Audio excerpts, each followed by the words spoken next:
Now we get down to business. The young players for the Charlotte Hornets: LaMelo Ball, Brandon Miller, Tidjane Salaun, Mark Williams, Michael Bolton. Thanks, Josh. It's Michael Bolton here, and it's time for another episode of the Locked On Fantasy Basketball Podcast. Let's get to it. Let's get to it, indeed. You are Locked On Fantasy, your daily NBA fantasy podcast. Part of the Locked On Podcast Network, your team every day. Hello and welcome to the Locked On Fantasy Basketball Podcast, brought to you by Basketball Monster. My name is Josh Lloyd and I have misplaced my pants. I'm also the lead fantasy analyst at basketballmonster.com. And today's episode is brought to you by Monarch Money. Take control of your finances with Monarch Money. Use the code LOCKEDONNBA at monarchmoney.com for 50% off your first year. Thank you also for making Locked On Fantasy Basketball your first listen every day. We are free. We are available on all platforms. All right, we did the Hornets, older guys, the 24 and overs, the Miles Bridges and use of Nurkic's. And now let's do the younger guys, the probably more interesting players on this squad. We've got 8 players to get into. I don't even know when this show is coming out, but I hope you're enjoying it. Let's get into talking about these Hornets players. And we are going to start with a player that remains polarizing from many different perspectives. And of course, it is LaMelo Ball, who continues to have many doubters. Not only from a fantasy perspective, from a real life perspective. You hear it all the time. He's a non-winning player, which is just, to me, a lot of that time it's a nonsense phrase. And I don't think it applies to LaMelo. You hear about the Hornets need to blow it up and move on from him. They need to lean into Brandon Miller as their best player. I think if you do that, well, you're just making yourself worse. But who knows? Who knows? Ball is an interesting case because, again, and one of the big themes I think of us doing these shows is going to be context. Because the thing is going to be LaMelo Ball can't stay healthy. When is LaMelo Ball going to play 70 games? And I would say, well, apart from the times it already happened, you mean? Like, okay. But he played 47 games. There's no denying that. There's no denying he played 47 games. There's no denying that he hurt his ankle. There's also no denying that he played basically every game, including back-to-backs, up until we got to January and Brandon Miller went down. And he had a couple of little tweaks, but then also the team took their foot way off the accelerator. Like, they just took it off. And Ball was playing. He was playing in the fantasy playoffs, which, again, everyone suggested. I say everyone. That is a non-literal term because, obviously, some people didn't believe that. But a lot of people were like, he won't be available in your fantasy playoffs. And he was, for a large part of it. The Hornets also had this weird period post-trade deadline because of postponed games where their schedule was crammed in. And that caused a lot of missed time. But at some point, and I acknowledge this, you have to stop making excuses. I'm not quite there with LaMelo because it is pretty obvious what the excuses are. And, like, bro's not 24 yet. He hasn't turned 24. He's not there yet. He's still pretty young. And he could have come back. Yes, he could have. He could have played through these games. Absolutely, he could have. He could have done that last year or the year before. Maybe not the year before, but there was another one of them where he could have. Yeah, he could have easily. Was his wrist soreness and ankle soreness real? Yeah, like I don't doubt at all that due to surgeries on both those things that there is soreness there. I also am very much aware that he was very clearly their best player and they were in a very clear battle to keep themselves in that contention for that top 3 spot. And they did it. So when you look at the start of the season versus the second half of the season, it's a very different story. Even just in production. Per game fantasy production, LaMelo Ball, pre-trade deadline, 9th best player. Post, 50th. Ball averaged 25 points. He hit almost 4 threes with 5 rebounds and 7.5 assists. He shot just 40%. That's bad. 34% from 3. Also bad. 84 from the line. Pretty good. He ended the season as the 20th best player in points leagues and 18th in category leagues. He had 36 usage. Now, I think the 36 usage will come down. I do think he was taking some outrageous shots. He was shooting a ton. There were some things that was an obvious, and I don't think it was him, there was an obvious change in the way that Coach Charles Lee wanted to run the offense, and he was more empowered to take more threes. And he did. But overall, I think that those threes will come down a little bit. I think the usage will drop a little bit, but I think the efficiency will rise.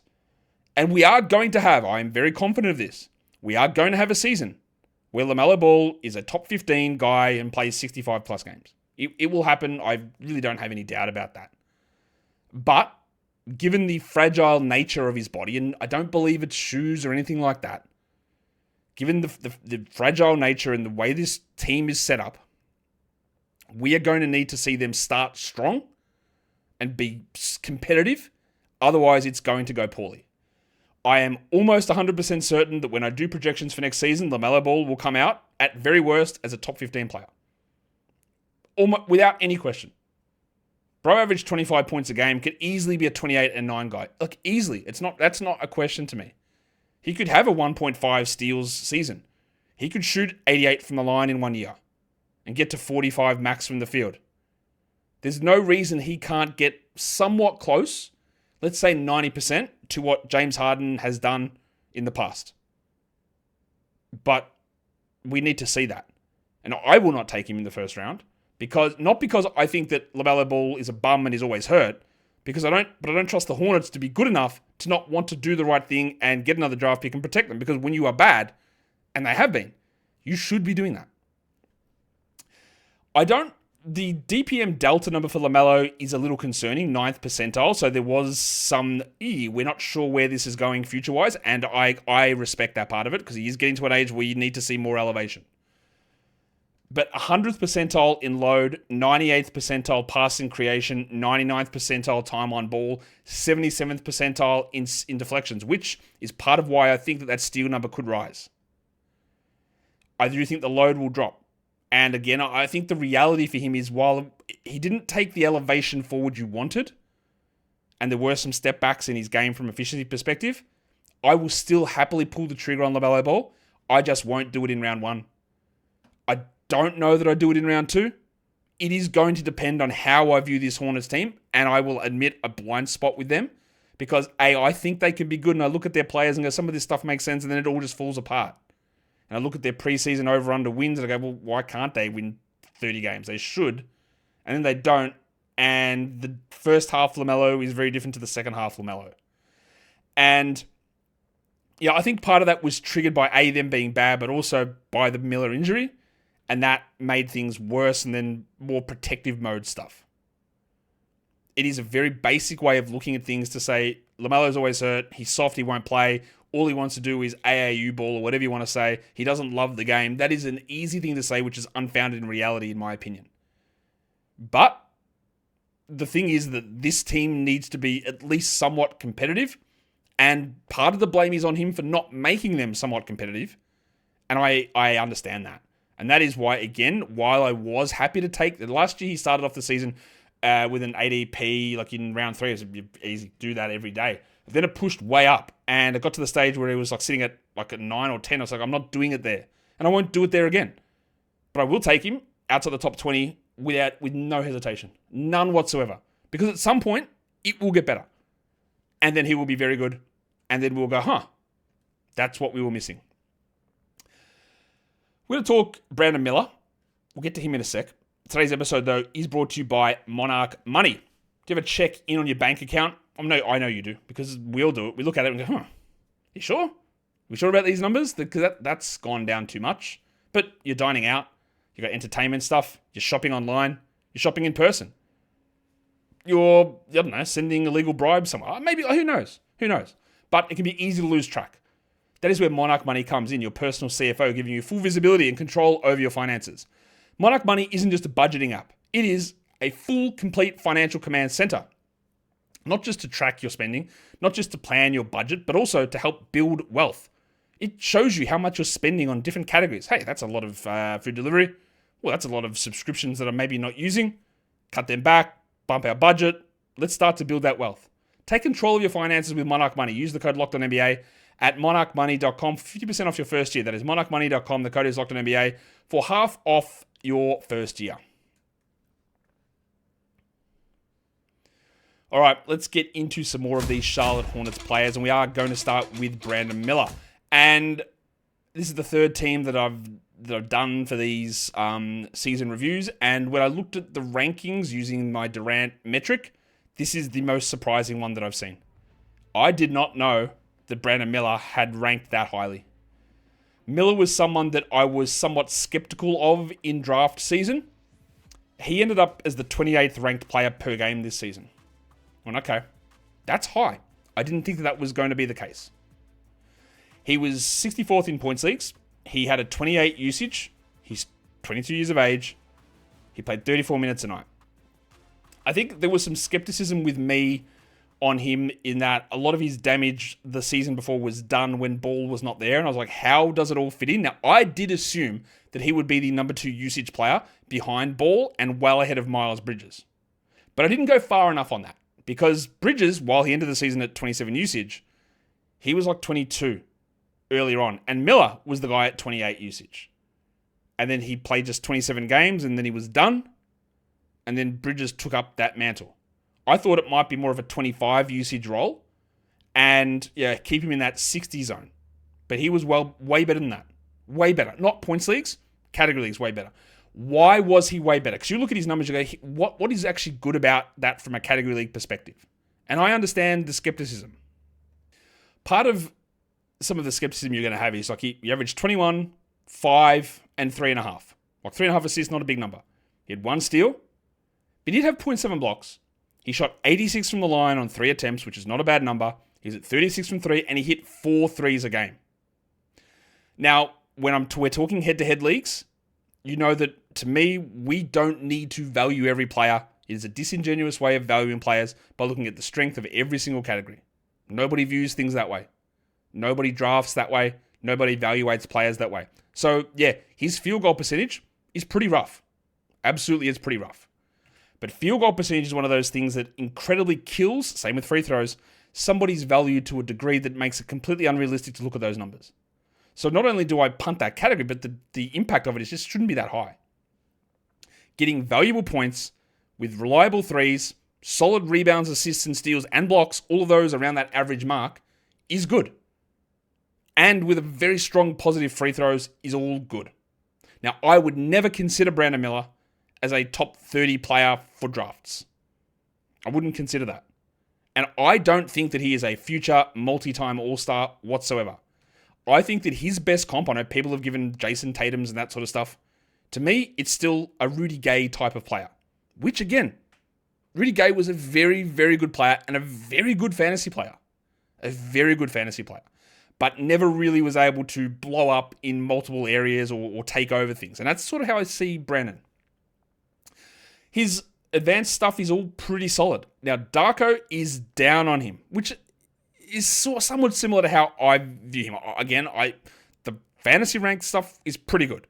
If your team gets better, there's either 2 ways it does. You get players in who are better than Miller, or he takes steps forward, which both are possible. If they were to get the number 1 pick or the number 2 pick, Miller easily to me becomes the 3rd option, and that hurts. And they are in position to get a really high pick. So we're in that tough conundrum with Brandon, where if you look at his production and if you have some of the fears of what his role can be, like his passing volume and time on ball, they're not super high on this team. And I would go, oh, well, okay, he's still got a lot of buzz. He was the number 2 pick. Some people really love his game. The aesthetics of it are great for some people. And I would say that's a great sell high chance before maybe pick 1 or pick 2, Harper, Bailey, Flagg, whoever it is, come in. And maybe relegate him to a 22 usage role or 24 usage role. And then he can't do these things. But the problem is, how do you sell high if you played under 30 games in year 2 and got injured? You can't. So it leaves you in no man's land. I would love to sell at the peak of what I think he can get to, like a top 40-ish player, but I can't do that. So we're sort of stuck in the middle here. Now, maybe I'm wrong on him and he does take a big 3rd-year leap. Distinctly possible. What would it be in? Because his passing volume is high-ish. His deflections are fine. I don't think he's going to be a defensive player like that. His 3-point volume is already there. His efficiency is already pretty strong. Now, he can be better on 2s, but that was one of the drawbacks from him in college. He wasn't a finisher. He wasn't that sort of a player. So, like 28 usage, will he ever be higher than that? I really doubt that a lot. So I have some concerns about Brandon Miller, but like I said, we're in the spot where you can't sell high because he didn't play, even though there are a lot of indicators to me suggesting you should. So I think you got to ride it out and hope that things work in your favor. I'm a little skeptical of it, though. I'm a little skeptical of it. Speaking of skeptical, I like Mark Williams. I like Mark Williams as a fantasy contributor. I was not massively high on Mark Williams coming out of the draft. I think his defense is actually pretty bad. Obviously, a very spotty health record, and while missing all of last season, or basically all of last season with a back injury, he didn't begin this season on time with a foot injury. And then, of course, he was traded to the Lakers. And that trade was then rescinded. Now, you can wear a tinfoil hat if you like, and that's okay. Whatever headwear you want is up to you. And suggest that the trade was rescinded because someone said to Rob Pelinka, bro, you gave up a little bit too much there, and now we're completely hamstrung in the future. Let's invent a way to rescind the deal. And I wouldn't say that you're wrong. Because I don't know that you're wrong. I don't know that you're right. But I think there might be something to that. Now, I have been told that the reason that Mark Williams's trade was rescinded was maybe a little bit of that fear, but also nothing to do with his back and nothing to do with his foot injury. And it wasn't, as we could tell, and I preached this at the time, it was nothing in Mark Williams' injury medical report that suggested that he couldn't play this season. So people were like, well, he's not playing again. The trade was rescinded, he can't play. The injury report was based on a long-term longevity concern based on another joint in the lower body that maybe big men require quite a bit. And that doesn't mean that will be a problem next season, or the season after, or the season after, or the season after. Doesn't mean any of those things. It means it could be. But I don't know. Like, we had like a number one fantasy player who now is probably going to go in round 5 because of some body issues. And that's the concern with Mark Williams. Obviously, the Hornets were more than happy to get rid of him. Now, they've got some work to do to repair that relationship, clearly. And I wouldn't be shocked if he's moved on from at some point. He played 27 minutes a night. And let's be very clear. He was unbelievably good for fantasy. Top 40 player post-trade deadline. 57th overall. 35 fantasy points. 15 and 10. 1.2 blocks. 60 and 80. That's an elite big man number. He saw some big delta improvements. He didn't contest many shots because he's not a good defender. His offensive load is not particularly high, but at 21%, is that the best number he ever has in his career? Maybe. Because remember, Ball was out, Miller was out, and he was out when they were there. So we didn't really get to see much of, do we even see a game with Williams, Miller, and Ball all playing together? We may not have. So when we're looking at the numbers with Bridges, with Miller, with Williams, remember that we didn't really get to see these guys all together. So while I like Mark Williams, and in the right spot, there is real fantasy value there. I do believe that his future as Charlotte center it's not there. He won't be that player. That some of this usage stuff from this season is maybe on the high side, and the defense is a real problem. It's a real problem. I don't think that he has got future 32-minute a night starter for 7 years player upside. He could do that for 2 more years. If he stays in Charlotte, he might be a 31-minute a night player, 32-minute a night player next season, 19 usage, averages 14 and 10 with 1.6 blocks, and shoots unbelievable numbers, and is a top 40 guy for 2 years. Really easy to see how that can happen. But it is, again, we're looking at bad teams. And how does a player with significant deficiencies, plus now at least 3 significant injury concerns, and a lack of defense, and not a passer, and not a shooter, where does it go? Again, he took steps forward. He impressed at times. But there are some big red flags to me about the long-term value of him as a, let's even say like a sub-good team, a play-in team level player. He can be fine. He can be okay. Like, let's use his current backup, Yusuf Nurkic. Will Mark Williams ever get to be as good a real-life player as Yusuf Nurkic was? I think it's debatable. I don't know that he ever will. There'll be some of you who say he's already better than what Nurkic was at his prime. I 100% disagree with that.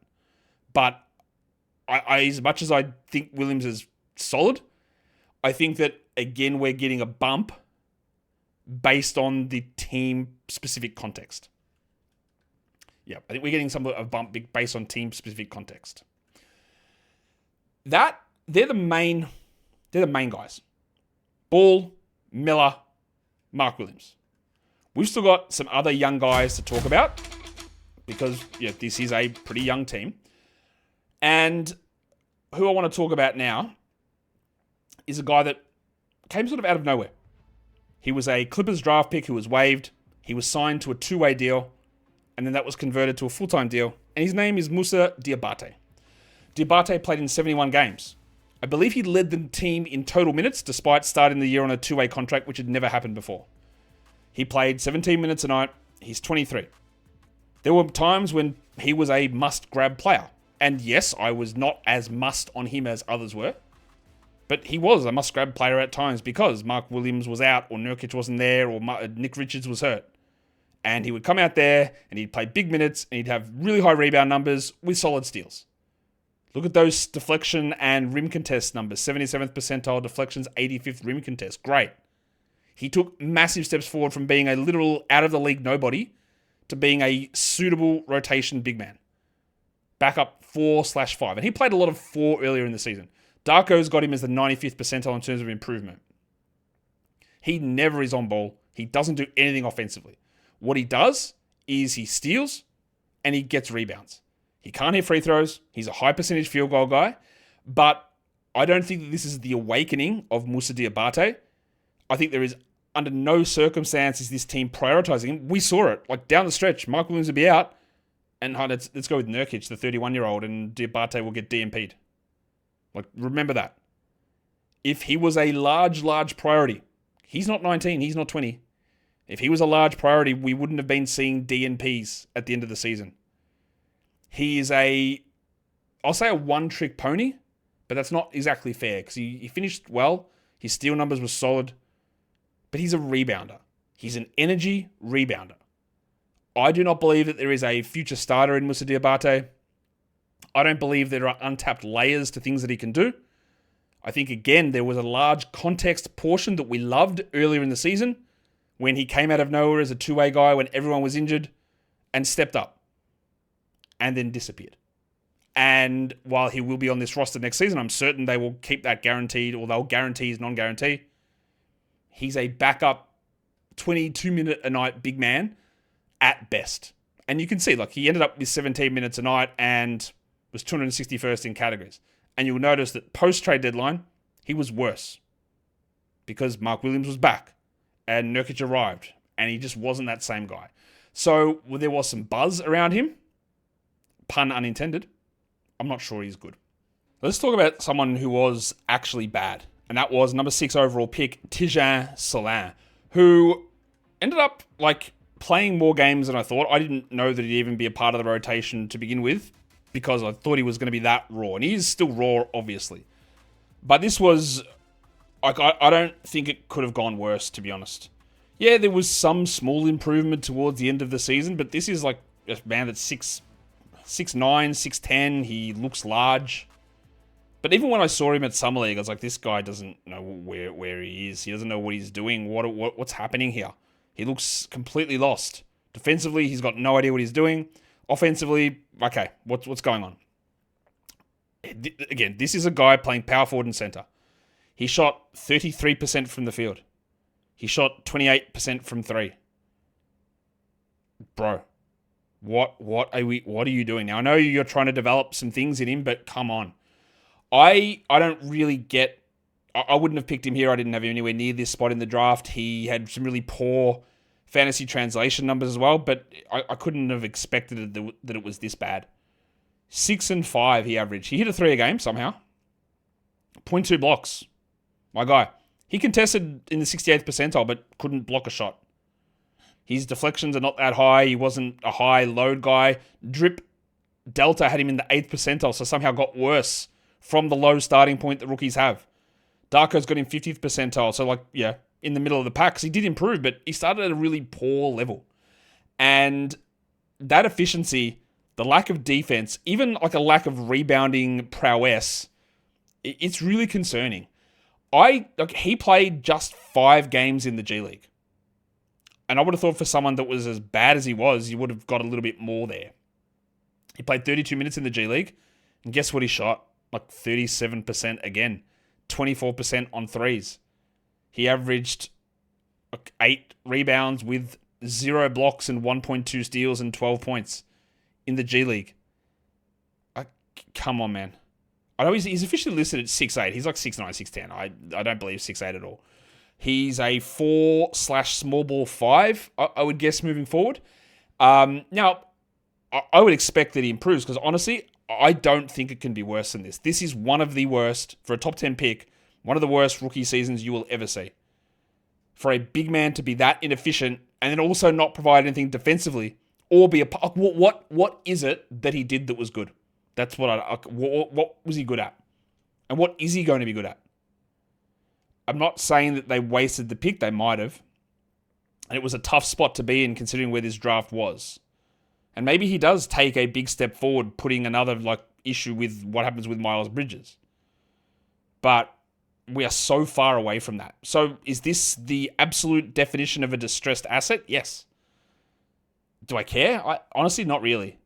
I don't really see it. That was as discouraging a first season as I can see. I can't even look at a part of this and go, yeah, I can see this being something that he works on, or this is where he goes from here. I can't see any of that, honestly.